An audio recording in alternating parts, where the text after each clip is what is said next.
haired old lady with a honk if you love Jesus sticker on the bumper of her car. Welcome back. 12:50, 10 minutes before 1 on this beautiful 23rd of October, 2011. We have a little segment that we end the first hour with that we call the Cripes that come on. You got to be kidding me. It's our public lament. It is our cry out to one another, to God, to the cosmos. Yes. That things are not the way they're supposed to be. That we recognize we live in a world where things are not as they ought to be. They're not.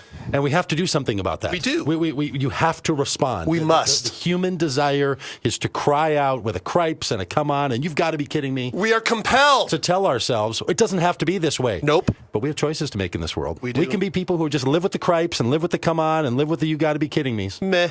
Or we can be people who change that, who make Yes. it make a difference in the world, people who make the world the way it ought to be. We should. So the public lament at the end of the first hour leads us We're not whining. to the right on. Yes.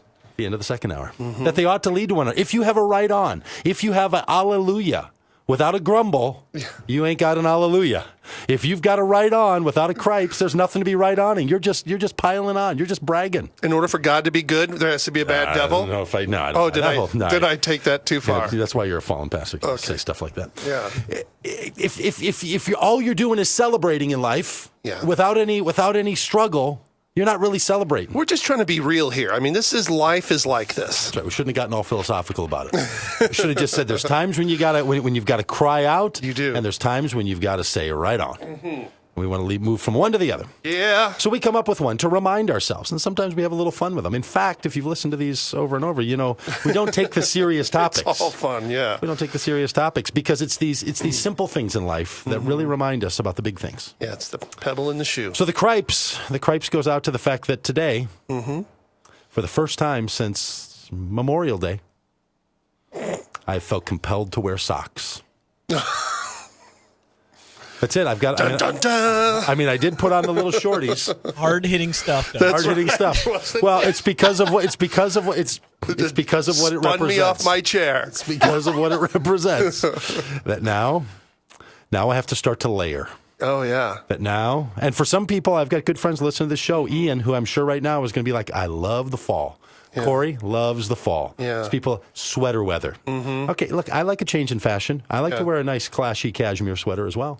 Really? But it's those socks. I know that right now. I mean, I'm moving my toes around right now, and I'm feeling socks. You're really restrained. And I know that they're going to be on nonstop. Well, maybe I should start layering as well. Yeah. And I'll begin with underwear. It's layer time. Socks for the rest of the body. Yes. It's happening, right? The change is coming. And I just have to say that I let out just a little bit because I have a relationship with winter that just feels like the failure of summer. And I know that's not it for everyone. They feel as if summer was the failure of cool, clear, crisp weather. But the fact that we live in a world where these kinds of changes that you might not always want, they're coming. Yep. And there's no stopping. I mean, it is chugging down the track. This train's whistle is blowing. Unavoidable. The winter is rolling on in. And it's going to kill you. Yeah, at least around here. And look, I'm going to try to live into it this year. I'm going to try to live comfortably into winter. I'm just saying that now I have to make this change in me because something outside of me has changed. October 23rd, we're going to mark this. October 23rd, the day that I started wearing socks again. And that you And I had to let out a little Cripes. winter. I had to let out a little because then you know what you got to do. Then you got to remember what socks you're wearing and have you changed them in the past couple of weeks? And because I tend to wear, I buy 2 good pair of Smart Wools, and I wear them for the winter. Disgusting, man. Yeah, I sleep in them too. Ugh.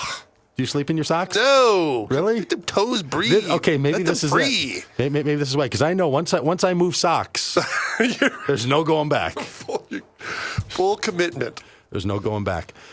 The come on comes out of a clothing theme as well, and it happened this morning. John and I stopped for our little visitation over at the organic coffee shop in Coffee Organic. I was going to say we should probably get the name of that place right. Well, not until they pay the dues around here. We stopped over at Coffee Organic, where once again people seem to think we're a couple. Yes. That we bicker like a couple, that we chitty chatty like a couple. And, yes. Yeah. And I don't think not that there's anything wrong with that. I don't think it's that people. I don't think the issue is that people think we're homosexuals. I think the issue is people think we're a couple. Well, they definitely think that we're gay, but that's not the thing. That's not the thing. That's whatever. It's the fact that they think we're a cute couple. That's preparing the radio show and sort of bickering our way through it. Had that. So anyway, we're over there, and I see this lovely hipster gal, and she looks fashionable, and I notice that she's wearing a piece of clothing on the top and a piece of clothing on the bottom that not only match in color but are the same fabric.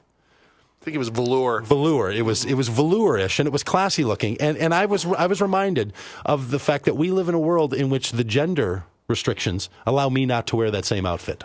That's true. And I said, come on, because I want to be wearing a matching velour outfit at any point I can. And there's no chance I could get away with it. If I were to have walked into the Coffee Organic, a very classy place, dressed in a matching top and bottom of velour outfits, the social pressure would have been ridiculous. Well, except you would have been with me and they would have thought we were a gay couple, and I think I'd have been okay. Yeah, that's right. As long as you weren't dressed in a... Right. If you had been dressed in a matching outfit, then we would have looked like we were on a team. All velvet. All velvet. It would be great because I see women, they get to dress like this all the time. Yeah, I mean, she looked good. She looked totally appropriate. And I'm like, but if I come wearing a matching top and bottom with zippers, like a zipper on the top and like pull-ons on the bottom, I get made fun of because I've done it. I have worn it. And I will tell you, I mock. So I just come on to the whole social structure that doesn't let a guy dress fashionably and comfortably at the same time. Maybe it's just so much velour, Doug, on you. Oh, it's a sizes thing. Here we go. Yes, I mean, it's your giant velour. Yeah, that's the problem, is my size. That's my problem. Okay, and the You Gotta Be Kidding Me goes out to that entire story from earlier this week in Ohio of the man, in his emotional distress, taking his life, and then before opening the cages, or after opening the cages to all the wild animals in Ohio.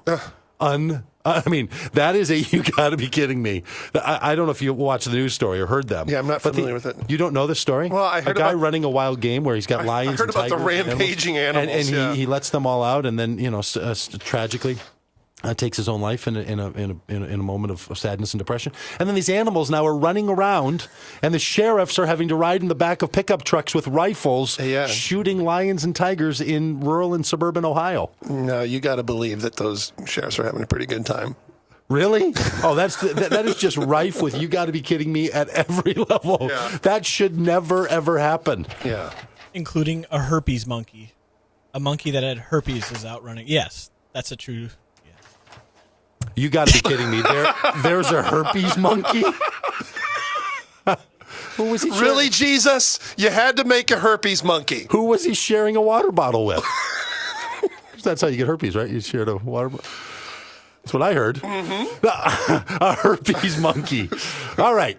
Cripes, because sometimes there's changes that happen in this world and they just affect us and we have to respond in ways that we don't want to. Yeah. And come on, there's social order that keeps us from living the relaxed, comfortable, fashionable life that we all want. Yes. And you got to be kidding me. There's a herpes monkey?